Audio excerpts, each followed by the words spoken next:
as a brand is known globally for making efficient, practical, and affordable cars. Even in India, their focus will be on compact SUVs to begin with. This expertise of Kia Motors then gives rise to a question given the car I've been driving for the last few days. This is the Kia Stinger GT, and as its design suggests, this is not one of your run of the mill practical cars. What the Stinger GT then is actually very exciting. A sports sedan with a flamboyant and striking design, with an aim at the German sports sedan. Has Kia succeeded in matching them? After all, Kia's engineering chief, Albert Biermann, was the head of BMW's M division, so hopes are certainly high. The only way to find that out is by knowing what really can the Stinger GT do.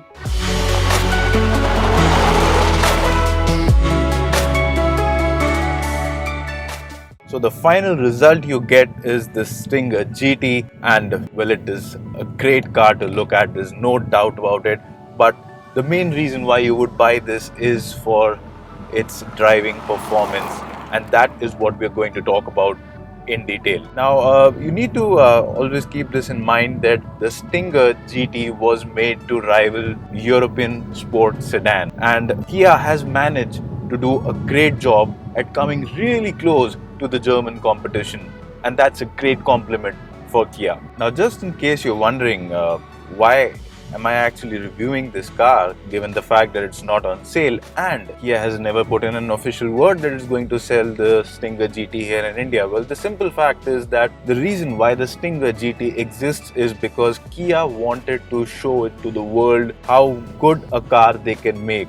They wanted to get up right there with the German competition and deliver a good sports sedan, and that's the reason why we are testing this car today. It gives us an insight into the kind of technologies, the kind of technology philosophy the company has, and the best that the company can deliver. Now, in the markets that Kia sells the Stinger, you can opt for a 2-liter engine to it's a 4-cylinder turbocharged engine, and it develops a healthy amount of power too. But the party piece really here is the 3.3-liter V6 twin turbo engine that is powering the car that we are driving today, because this is the Stinger GT, it's top of the line model, and this one is with rear wheel drive, not the all wheel drive that again is available as an option, so that makes it a lot more fun to drive. Now, this engine develops an impressive 365 horsepower, and that figure alone puts this car right in the sweet spot where you find a lot of German sports sedans are. You can also compare it to cars like the Ford Mustang GT in terms of power output, at least. However, if you talk about the type of cars, well, they are totally different cars. But again, as an engine, the numbers are right up there to take on the competition that Kia had targeted right from the beginning. Now, completing the powertrain package is an 8-speed automatic transmission, and well, let's talk about first the good things about this powertrain. Well, the engine, it develops a good amount of power, it's eager to rev, it's a rev happy engine, and the noise is just fabulous. It's got a great soundtrack. So all you need to do is put it into sports mode, and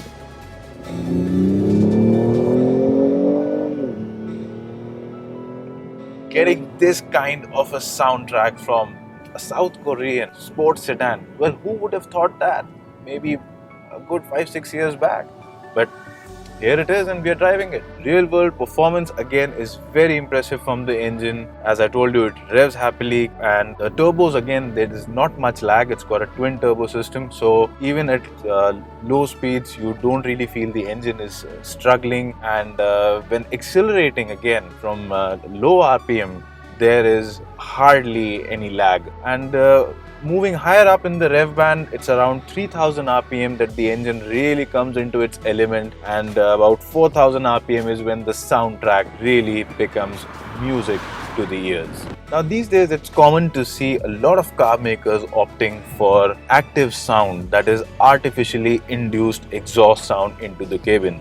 What that does is, on the outside, the car isn't as loud as you think it is, but inside you get artificial sound coming in from the speakers, and that just gives you a more sporty feeling. You feel that the car is going much faster than it really is. Now, the Kia Stinger GT also comes with such an active sound management system, and the best part is it is customizable. So what it does is it gives you 3 options wherein you can choose from the type of active engine sound you want. You can either have a minimized setting, a neutral wherein you get only the sound that is actually coming out from the car, the exhaust, or you can go in for the enhanced where you get a lot of more music inside the cabin.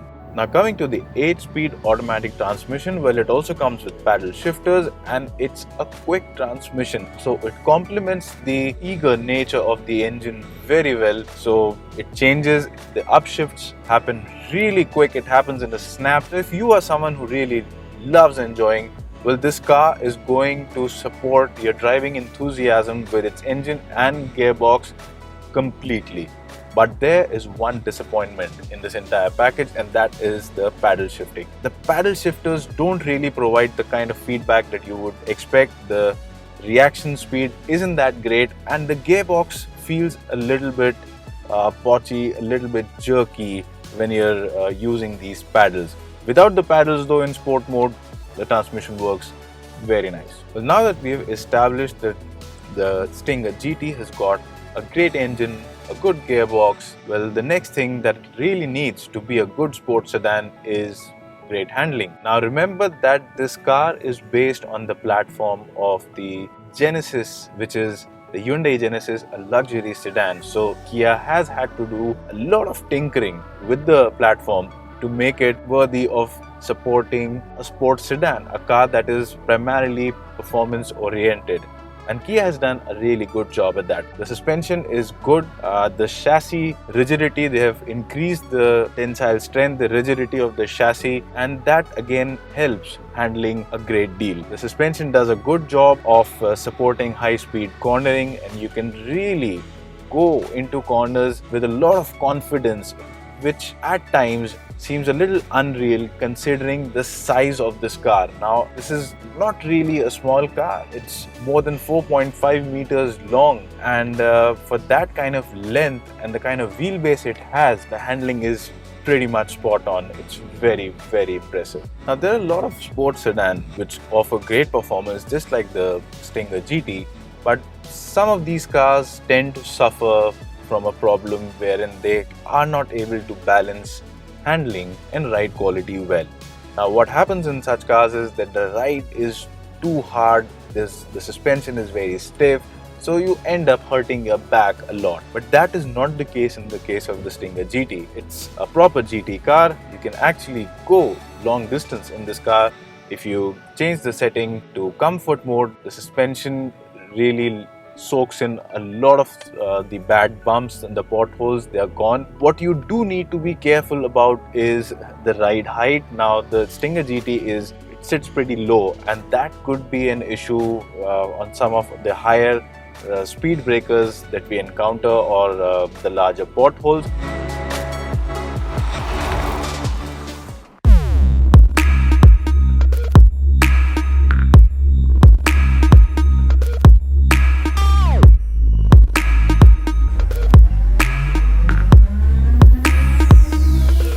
Now talking about the design, well, up front what you've got are really sleek headlamps which have got LED daytime running lamps, and you've also got the trademark Kia grille, which again, along with the lower part of the air intake, has been done up very nicely. So the metallic finish around it really looks nice. Moving upwards towards the hood, you've got hood vents, which of course are fake. They do nothing, they're there only for show. On the side, what you've got is an amazing set of alloy wheels. Now these are really nice looking 19-inch alloy wheels, and they are wearing Continental rubber, which is 225 by 40 section. You've also got again an air outlet on the side, and apart from that you have strong shoulder line running right from the front wheel fender to the rear of the car.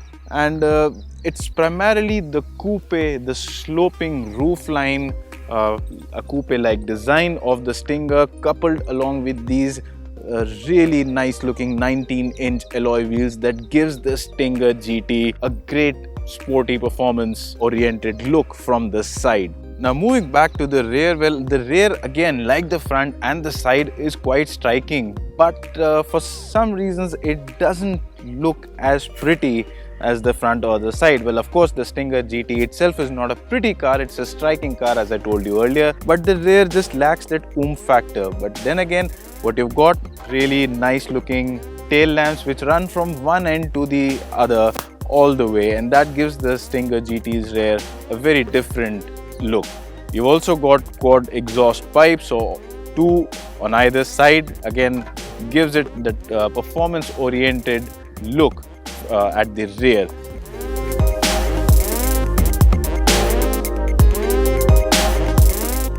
Inside the cabin of the Stinger GT, what you first of all find out is that it looks very unlike a Kia if you are used to seeing Kia models. It's got a lot of premium feel around. You've got leather seats, and these are again finished in red, so it gives it a very sporty feel. The dashboard itself, it's got soft touch material. You've got an infotainment screen, a color touch screen. It gives you all options, good connectivity options, and your regular navigation and every other feature is there in the car. The quality of materials used again is impressive. You've got metal finishing on the center console. You've got aircraft propeller type AC vents, and even the lower part of the center console, again, that has been done very nicely with an aluminum finish. So overall, the premium feel, if you talk about, well, Kia designers have been able to deliver that very well. The only part that seems a little bit amiss is the lower part of the dashboard, because the plastic quality there seems to be not at par with the rest of the cabin. But again, there are a lot of smart features. You've got all your USB connectivity, the aux input, and you've also got these smartphone wireless charging options. So if your smartphone supports wireless charging, well, that's a convenient thing to have. Talking about the seats themselves, well, the front seats are excellent in terms of offering support. The side support, the under thigh support, the shoulder support, back support, all of it is pretty much spot on. So when you're going around corners really hard and hammering the throttle of this car, the seats will offer excellent support and keep you in your place. The rear seat, again, if you talk in terms of space, well, in terms of space, the legroom is decent, but what can be a problem for taller occupants especially is the headroom. The sloping coupe roofline does compromise headroom quite significantly, and while I'm 5 feet 8 inches, I did not face much problems. People having a height of 6 feet or taller will have their heads brushing against the roof. While space inside the cabin is quite decent, the boot again is impressive, and that's because the Stinger GT is essentially a large hatchback. So the tailgate opens up completely, and that gives you access to a lot of space wherein you can easily stow away your golf clubs or your entire worth of weekend luggage.